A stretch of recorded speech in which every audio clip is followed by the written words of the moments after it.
Hello students. Factor affecting the soil formation. Parents material, relief, climate, vegetation. ये कल हमने पढ़ लिया था। उसके बाद कल हमने पढ़ा था सोयल होराइजन्स। सोयल होराइजन्स के अंदर 3 सोइल्स की लेयर्स हैं, वो भी हमने रीड कर ली थी। फर्स्ट होरिजन जो सबसे अपर मोस्ट लेयर होती है अर्थ सरफेस के ऊपर, उसके बाद जो उसके लोअर लेयर्स होती है, उसके बाद जो ओरिजिन सी होती है वो थर्ड में होती है, जो बेसिक रॉक से डिसइंटीग्रेशंस और उनके डिस पार्टिकल्स होने के कारण से इस सॉइल्स का फॉर्मेशन हुआ था। तो ये तीनों लेयर्स के बारे में हमने पढ़ लिया था। आज का जो हमारा टॉपिक है वो आता है classifications of soil. Classifications of soils, soil का वर्गीकरण, मिट्टियों का वर्गीकरण। क्लासिफिकेशंस ऑफ सॉइल में हम पढ़ रहे थे कि हमारी मिट्टी हैं वो कितने प्रकार की होती हैं। तो इंडिया में डिफरेंट टाइप्स के जो रिलीफ फीचर्स हैं, लैंडफॉर्म्स हैं, क्लाइमेट एलम्स हैं, वेजिटेशंस टाइप हैं, इनके कारण से हमारी जो मिट्टियाँ होती हैं उनके कलर और उनका स्ट्रक्चर जो है वो भी डिफरेंट हो जाता है। एंशियंट टाइम्स के अंदर जो सॉइल्स थी वो हमारी 2 टाइप्स की थी। सबसे पहले जो सॉइल्स थी उसको हम उनकी फर्टिलिटी बेस के ऊपर डिवाइड कर लेते हैं। तो इसमें एक उर्वरा सॉइल आती है आपकी, उर्वरा, और दूसरी आती है ऊषर।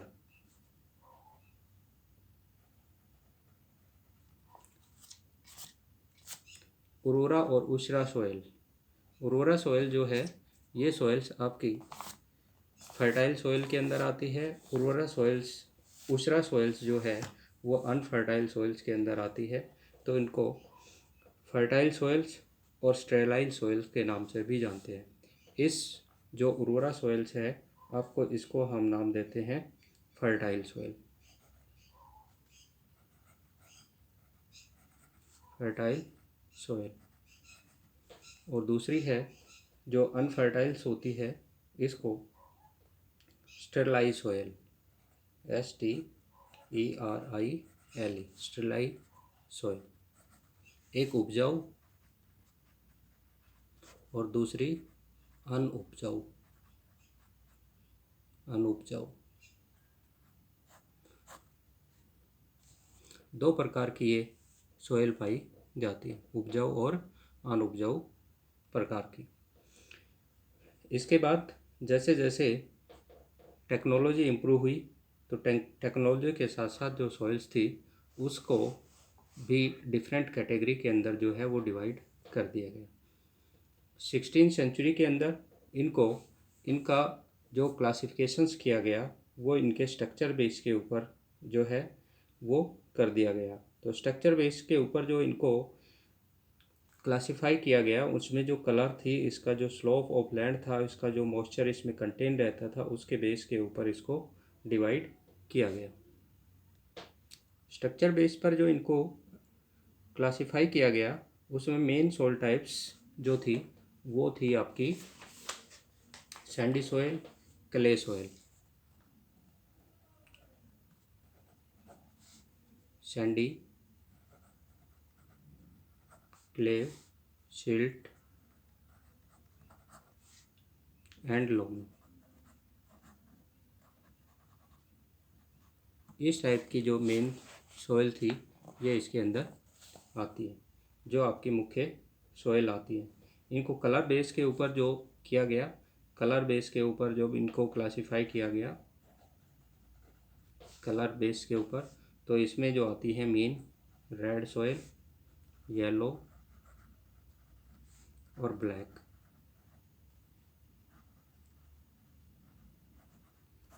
ये मेन सॉइल जो है इसमें डिवाइड किया गया टेक्सचर बेस और कलर बेस के ऊपर। सिंस इंडिपेंडेंट साइंटिफिकली जो सर्वे हुई, साइंटिफिकली सर्वे के अंदर जो soil survey of India established हुआ 1956 के अंदर, सॉइल सर्वे ऑफ इंडिया।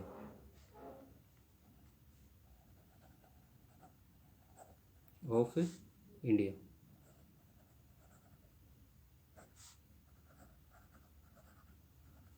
1956 के अंदर ये इस्टेब्लिश की गई, एजेंसी इस्टेब्लिश की गई और इसने इंडिया को इंडिया के सॉइल्स को की सर्वे की और उसको डिफरेंट कैटेगरी के अंदर डिवाइड किया गया। इसके बाद इंडिया के सॉइल्स को उसके एग्रीकल्चर बेस के ऊपर यूटिलाइज करने के लिए ICAR एजेंसी भी को भी इस्टेब्लिश किया गया, जिसमें आती है इसकी full form Indian council of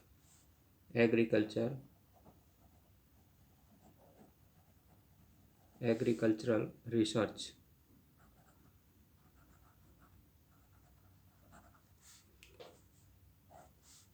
इस एजेंसी ने भी इंडियन सॉइल्स को डिफरेंट एग्रीकल्चर पर्पज़ के लिए डिवाइड किया, इसको क्लासिफाइड किया, जो आपकी बुक के पेज नंबर 69 के ऊपर दिया गया है, जिसको मैं पढ़ रहा हूँ, सारे ध्यान से सुनो। Classifications of soil. India has varied relief features, landforms, climate realms and vegetations. Different types के हमारे रिलीफ फीचर्स हैं, लैंडफॉर्म्स हैं, क्लाइमेट कंडीशंस हैं एंड वेजिटेशंस के टाइप्स हैं। This have contribute the development of various type of soil in India. ये भारत के अंदर विभिन्न प्रकार की मिट्टी जो होती हैं उनके निर्माण में सहायक होते हैं, अपना कंट्रीब्यूशंस करती हैं। In ancient time soil use to be classified into the two main group, जो अभी मैंने बताया है, एक उर्वरा सोयल, दूसरा उसरा soils, which were fertile and sterile respectively. In the 16th century AD, soil were classified on the basis of their inherent characteristics and external features. External features जो उनके मुख्य विशेषताएं हैं, उनके आधार पर इनको विभिन्न लक्षणों को ध्यान में रखकर, जैसे टेक्सचर्स, उनका निर्माण जो है वो कैसे हुआ, कलर, स्लोप ऑफ लैंड, भूमि का जो ढलान है वो किस प्रकार का है, मॉइस्चर्स कंटेन, सॉइल्स के अंदर जो मॉइस्चर्स है, नमी की मात्रा है वो कितनी है। इस आधार पर ये बेस लेकर के, टेक्सचर बेस लेकर के, कलर बेस लेकर के, स्लोप बेस लेकर के और मॉइस्चर बेस लेकर के, उनको 16वीं सेंचुरी के अंदर इसको डिफरेंट कैटेगरीज के अंदर डिवाइड किया इंडियन सॉइल्स को base on textures. Texture base के ऊपर मैंने अभी बताया था आपको, main soil type were identify as sandy, clay, silt and loamy, and the base of the color they were red, yellow, black, etc. तो ये मेन आपकी सॉइल्स के टाइप्स थे जो उनको कलर और टेक्सचर बेस पे डिवाइड किया।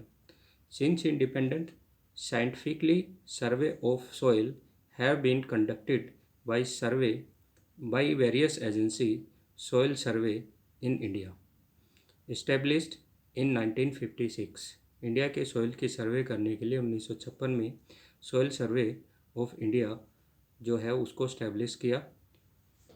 Made comprehensive study of soil in selected area like in Damodar valley, जिसने कुछ सेलेक्टेड एरिया के अंदर सर्वे किया, जिसमें मेन पॉइंट जो लिए वो दामोदर वैली रीजन्स को। National bureau of soil survey and land use planning and institutes under the control of the Indian Council of Agriculture Research did a lot of study of Indian soils, जिसने भारत के अंदर जो राष्ट्रीय मृदा सर्वेक्षण और भूमि उपयोग नियोजन ब्यूरो के तहत जो भारतीय मिट्टी थी, इस मिट्टी का उन्होंने गहन अध्ययन किया और उसके डिफरेंट टाइप्स के जो कैटेगरी थी उसमें उसको डिवाइड किया। In their efforts of study soils and to make a comparable at the international level, जिसको इंटरनेशनल लेवल्स पर उसको कंपेरेबल बनाया, उसको उसके तुलनात्मक उनका अध्ययन किया है कि इंटरनेशनल लेवल्स पर जो सॉइल्स थी वो किस टाइप की हैं और इंडिया की सॉइल्स हैं वो किस टाइप की हैं। तो उन्होंने उसको उसके कंपेयर के अंदर उनके तुलनात्मक योग्य बनाए।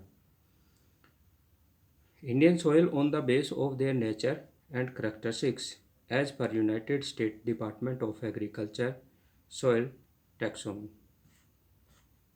संयुक्त राज्य अमेरिका के कृषि विभाग द्वारा मृदा वर्गीकरण की पद्धति के आधार पर भारत की मिट्टी को मेन रूप से 8 ग्रुप के अंदर डिवाइड किया गया है, 8 टाइप्स के अंदर डिवाइड किया गया है। इसमें सबसे पहले जो आती है वो आपकी आती है इनसेप्टिसोल्स। इनसेप्टिसोल्स ये इंडिया के 39.7% जो एरिया है उसको कवर्ड किए हुए है।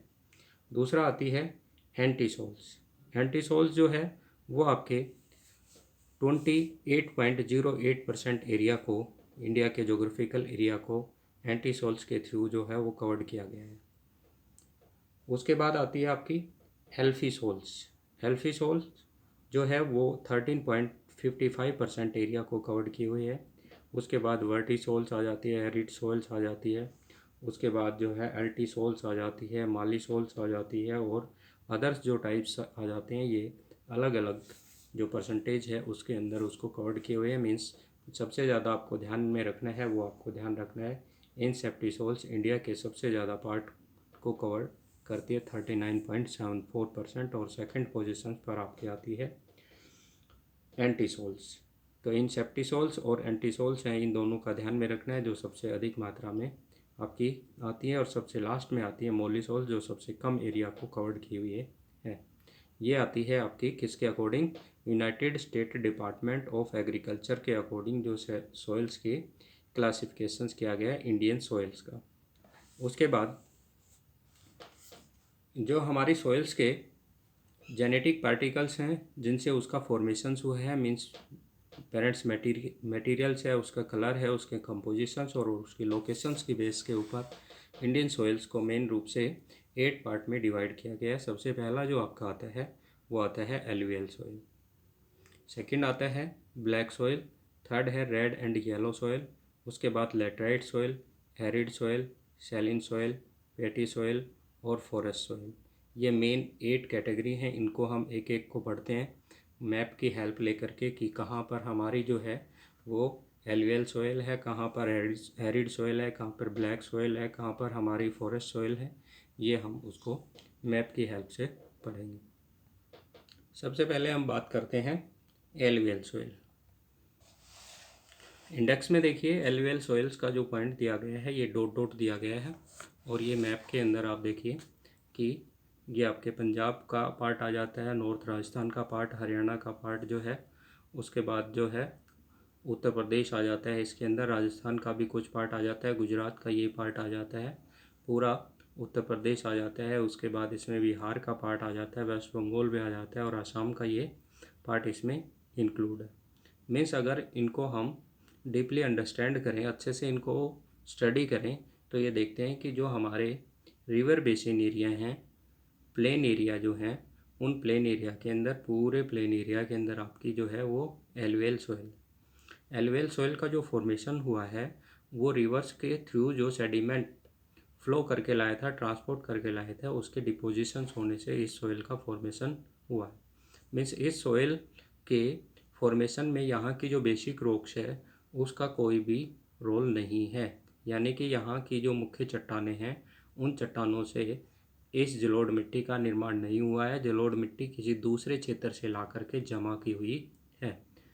तो इसमें हम इसको अंडरस्टैंडिंग करते हैं। आप बुक में भी ध्यान दें, पेज नंबर 69 के ऊपर मैं इसको पढ़ रहा हूँ। Alluvial soil are wide spread in the northern plain and the river valley. Wide spread बड़े पैमाने पर फैली हुई है आपके northern plain, great plain of India, ये पूरा great plain of India. This soil covered about 40% of the total area of the country. ये इंडिया के 40% एरिया को कवर्ड की हुई है, 40% भाग को कवर्ड की हुई है। इसमें देखिए ये जो आपका ईस्टर्न कोस्टल एरिया है उसके ऊपर भी आपके एलुवियल सॉइल का ही डिपोजिशंस है, क्योंकि ये रिवर्स के थ्रू जो डेल्टा का फॉर्मेशन हुआ है उस डेल्टा का फॉर्मेशन सेडिमेंट के डिपोजिशन से ही हुआ है, जो रिवर्स के थ्रू फ्लो करके लाई थी, इसलिए ये भी आपकी एलुवियल सोयल ही है। तो ये 40% जोग्राफिकल एरिया को कवर किए हुए, ये आपको ध्यान में रखना। Second, they are depositional soils transported and deposit by the river and stream. ये मैं बता ही चुका हूँ, रिवर और स्ट्रीम के थ्रू जो लाई गई सेडिमेंट है उसके डिपोजिशन से हुआ है। Through a narrow corridor is Rajasthan, इसमें राजस्थान के अंदर भी एक नैरो कॉरिडोर के रूप में जो आपके अरावली माउंटेन रेंज है इसके पैरेलल ये फैली हुई है। And extend into the plain of Gujarat, और गुजरात के प्लेन एरिया तक ये पहुंची हुई है। ठीक है। In the peninsular regions they are found in delta, peninsular India के अंदर ये पाई जाती है आपके कोस्टल एरिया में, डेल्टाई रीजन्स में, in the east coast and in the river valley, और उसकी जो नदी घाटियाँ हैं, रिवर वैलीज हैं, उनके अंदर ये पाई जाती है। नेक्स्ट आगे ध्यान दें इसमें, the valley soil, the alluvial soil vary in nature from sandy, loaming to clay. ये अलग अलग जगह पर अलग अलग पाई जाती है, कहीं पर इसमें सैंड के पार्टिकल्स मिल जाते हैं तो कहीं पर ये थोड़ी सी क्ले के पार्टिकल्स इसमें मिक्स हो जाते हैं। They are generally rich in potash but poor in phosphorus. इसमें पोटास जो होता है, इस सॉइल्स के अंदर जो पोटास होता है मिनरल्स, वो सबसे अधिक पाया जाता है, लेकिन जो फास्फोरस होता है वो इसके अंदर कम पाया जाता है। In the upper and the middle Ganga plain, ये आपकी गंगा रिवर के upper part and middle part, two different types of the alluvial soils. इसमें टू डिफरेंट टाइप्स की एलुवियल सोइल पाई जाती है, जिसमें खादर रीजन जो मिडल और लोअर प्लेन, ये खादर रीजन्स आ जाता है, जो अपर पार्ट जो आ जाता है वो आ जाता है आपका bangar region. Khadar is new alluvial soil, ये पार्ट जो आ जाता है ये खादर का बना हुआ है, जैसे कि ईस्टर्न जो है वो उत्तर प्रदेश आ जाता है, और इसमें बिहार के पार्ट है ये आ जाता है, और वेस्ट बंगाल का पार्ट है ये आ जाता है, जिसमें न्यू एलुवियल सोइल्स का डिपोजिशन होता है। Alluvial and the deposit by the flood annually, जहाँ पर फ्लड एनुअली आती है। Which enrich the soils of the depositing fine silt, जिसके अंदर फाइन सिल्ट डिपॉजिट होकर के इसकी फर्टिलिटी पावर को ये इंक्रीज करती है। नेक्स्ट आ जाता है भांगर, represent a system of the old alluvium. इसके अंदर ओल्ड एल्यूवियम्स जो होते हैं वो भांगर रीजन्स के अंदर पाई जाती है। ये आपका पार्ट आ जाता है पंजाब का पार्ट, और पंजाब का पार्ट आ जाता है इसके अंदर, इसके साथ ही हरियाणा का ये पूरा पार्ट आ जाता है, राजस्थान का वेस्टर्न पार्ट आ जाता है, ये जो है ये आपके भांगर रीजन्स के अंदर आ जाता है। बोथ खादर एंड भांगर सॉयल कंटेन कैलिकेरियस कंक्रेशंस, जो कंकड़ वगैरह होते हैं, रोड़े पत्थर वगैरह जो होते हैं वो इसके अंदर पाए जाते हैं। These soils are more loamy and clay, ये ज़्यादा लोमी होती है और क्ले टाइप्स की होती है। In the lower of the middle Ganga plain of Brahmaputra valley, the sand content decreasing from the west to east, west से ईस्ट की तरफ जब सॉइल का एक्सपेंशंस होता है तो इसके अंदर सैंड के पार्टिकल्स होते हैं वो डिक्रीज होने लग जाते हैं, यानी वेस्टर्न पार्ट के अंदर एलुवियल सॉइल में सैंडी सॉइल्स के पार्टिकल अधिक होते हैं, मीन्स बालू के कण अधिक होते हैं, और जैसे जैसे हम ईस्ट में जाते हैं तो इसमें सैंड के पार्टिकल रिड्यूस होते चले जाते हैं। The colour of alluvial soil varies from the light grey and ash grey, it shades depend on the depth of the depositions. इसकी जो डेप्थ होती है उसके अकॉर्डिंग ही इसके अंदर जो इसका कलर होता है वो डिफरेंट होता चला जाता है। The texture of the material and time taken for attaining maturity, समय के साथ साथ इसकी जो अवस्थाएं होती है वो यो अवस्था से प्रौढ़ अवस्था में जाती है। Alluvial soil is intensely cultivated, alluvial soil जो है वो हमारे इंटेंसिव एग्रीकल्चर मीन्स गहन एग्रीकल्चर के लिए ये फेवरेबल मानी जाती है। राइस और व्हीट का मैक्सिमम प्रोडक्शंस जो है वो इसी एग्रीकल्चर्स के अंदर होता है। राइस के अंदर जो है वो हमारा वेस्ट बंगाल है, उत्तर प्रदेश है, पंजाब है, हरियाणा के पार्ट्स हैं, ये आ जाते हैं। और उत्तर प्रदेश, पंजाब और हरियाणा जो है ये आपके वीट के प्रोडक्शन में भी इंडिया में अपने एक पोजीशन रखते हैं।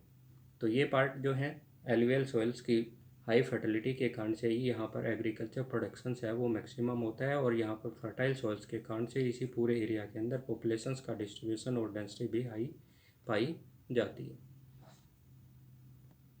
नेक्स्ट आती है आपकी ब्लैक सॉइल। ब्लैक सॉइल का इंडिकेशंस आपके देखिए, ये डॉट डॉट लाइंस हैं, ये पूरा आपका ब्लैक सॉइल का पार्टिकल आता है। जो डेक्कन प्लेटो आता है, डेक्कन का पठार जो आपका आ जाता है, ये आपका ब्लैक सॉइल है।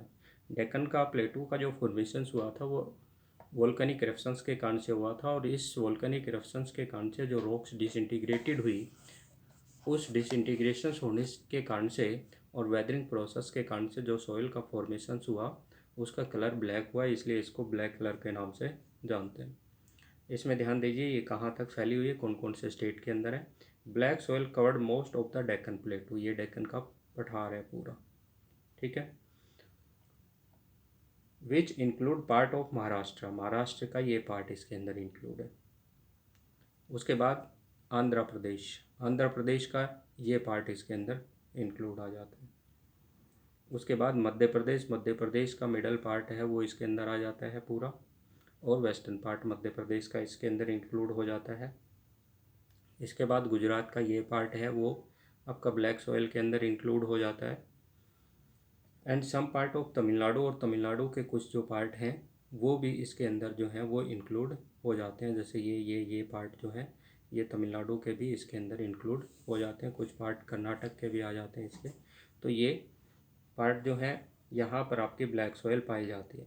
In the upper reach the Godavari and the Krishna river valley, Krishna और गोदावरी रिवर वैली के अंदर भी ये पाई जाती है। And the northern western part of the Deccan plateau the black soil is very deep, ये बहुत गहरी होती है। These soils also known as regur soil, इस सॉइल को रेगर सॉइल के नाम से भी जानते हैं, ये भी ध्यान में रखना। And the black cotton soil, और ब्लैक कॉटन सॉइल के नाम से भी जानते हैं, क्योंकि ब्लैक सॉइल जो है वो कॉटन की एग्रीकल्चर के लिए सबसे बेटर मानी जाती है, और यहाँ पर मैक्सिमम कॉटन की ही एग्रीकल्चर की जाती है महाराष्ट्र के अंदर, गुजरात के अंदर, ठीक है। तो इसलिए इसको हम क्या नाम देते हैं, ब्लैक कॉटन सॉइल के नाम से जानते हैं। The black soil is generally clay, deep and impermeable. Impermeable means होती है इसके अंदर वाटर है वो लीचिंग करके डेप्थ के अंदर नहीं जाता है, जिसके कारण से लॉन्ग पीरियड तक इसमें मॉइस्चर कंटेन रहता है, लंबे समय तक ये मॉइस्चर्स को अपने पास कंटेन रखती है, उसमें समाये रखती है, जिसके कारण से ड्राई सीजन्स के लिए भी ये सॉइल जो है वो एग्रीकल्चर्स के लिए, क्रॉप्स के लिए फेवरेबल मानी जाती है। The swell and became sticky when wet, जब इसमें नमी आती है तो स्टिकी चिपचिपी हो जाती है। एंड श्रिंकिंग व्हेन ड्राई, और जब ये सूख जाती है तो बिल्कुल ड्राई हो जाती है और इसमें क्रैक हो जाती है। और वाइड वाइड जब क्रैक होती हैं, चौड़ी चौड़ी इसमें दरारें पड़ जाती है, तो ये ऐसे लगती है कि सेल्फ फ्लाविंग हो गई हो, कि अपने आप ही इसमें जुताई हो गई हो। This there occurs a kind of self-flowing because of these characters of slow absorbing and loss moistures, ये स्लो रूप से अब्जॉर्ब करती है और मॉइस्चर का लॉस भी ये धीरे धीरे ही करती है। The black soil retain the moisture for a very long time, और मॉइस्चर को ये अपने पास लॉन्ग टाइम तक कंटेन रखती है। Which help the crops specially the rain feed ones to sustain even during the dry season. एक बार रेनी सीजन्स के अंदर इसमें वर्षा हो जाती है तो ड्राई सीजन तक इसके अंदर मॉइस्चर अवेलेबल रहता है, और ये क्रॉप्स के लिए मॉइस्चर्स प्रोवाइड करती रहती है। तो ये थे आपकी 2 सॉइल्स क्लासिफिकेशंस आज हमने पढ़े हैं। उसके बाद कल हम पढ़ेंगे red and yellow soil, laterite soil, arid soils और अदर्स जो भी हमारे सॉइल्स के टाइप्स हैं वो सारे कल पढ़ेंगे।